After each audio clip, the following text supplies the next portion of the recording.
want to bring you more now on one of our top stories. Councils across England are considering launching legal action to block asylum seekers being housed in hotels.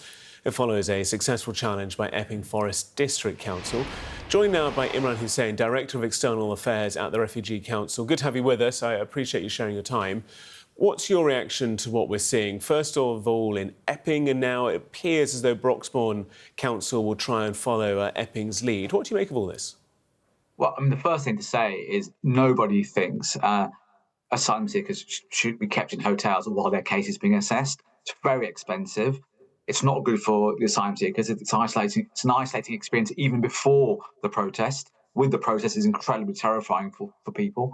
And of course, as we've seen, for local communities, there's a lot of tension, and some of which is being exploited by people on the far right. So no one thinks it's a good idea.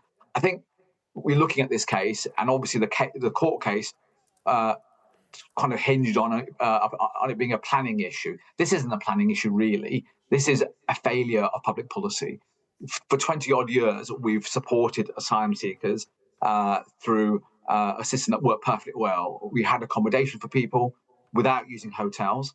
But in the last few years, there's been a huge backlog of cases that's grown up because the previous government stopped making decisions on cases because it wanted to send people to Rwanda.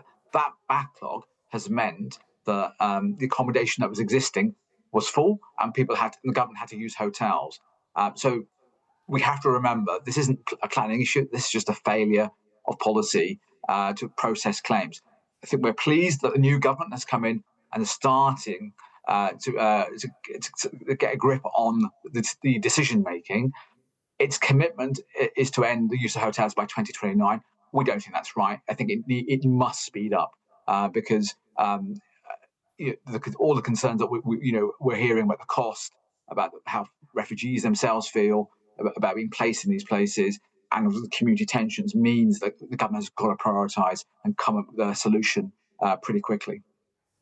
Epping Council had put forward that planning argument. That's the one you're saying it's not. The High Court's made that temporary ruling, further deliberations to be had in the autumn. But the council there going down the direction of planning and of health and safety. You argue that's not the case. What do you think the real reason, therefore, is if it's not planning, as is being suggested?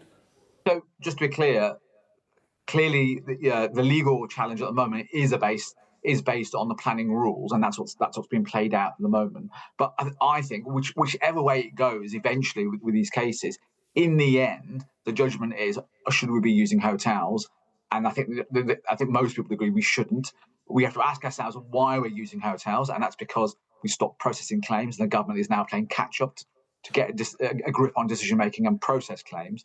So, yes, there's a planning issue that's right in front of us and in front of the courts. But fundamentally, what this is really about was just a failure to deal with decision making and process cases. So the answer has to be getting a grip on decision making, making more decisions. There are lots of people in the asylum process who are waiting for decisions who come from countries where it's almost certain that because of the nature of the conflicts they're fleeing, that they will get protection. And so those cases, if they're prioritised, can make a huge dent into the backlog, which means that we may not have to use hotels. I'm just thinking about the hotels. You say they're not the best use of them. They're not the best place to house people. The government says the same. The Conservatives say the same. I think political parties of all colours would agree with that. But what are our other options? Just looking, for example, at the moment, gov.uk, social housing, there's 1.33 million households on local authority housing registers.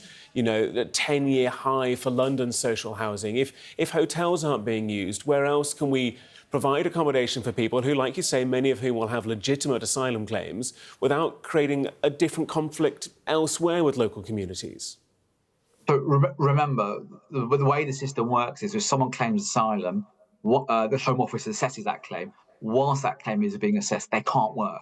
So we've got a duty, a moral, a legal duty, to provide those people with shelter and food while their claim is being assessed. At the moment, about 30% of people who are being supported are in hotels. The other accommodation is a mix of private rented accommodation that's been secured by local authorities with the support of central government, and also some spaces in sort of large camps. So I imagine if we don't know for certain what's going to happen with these, with the impact of these cases, and where the courts will end up and what it means. But if there are people that need to be moved, and I imagine they will move to those kind of existing places, sources of accommodation. Apologies, we'll have to leave it there. Time is not our friend, but appreciate your time. Thank you so much.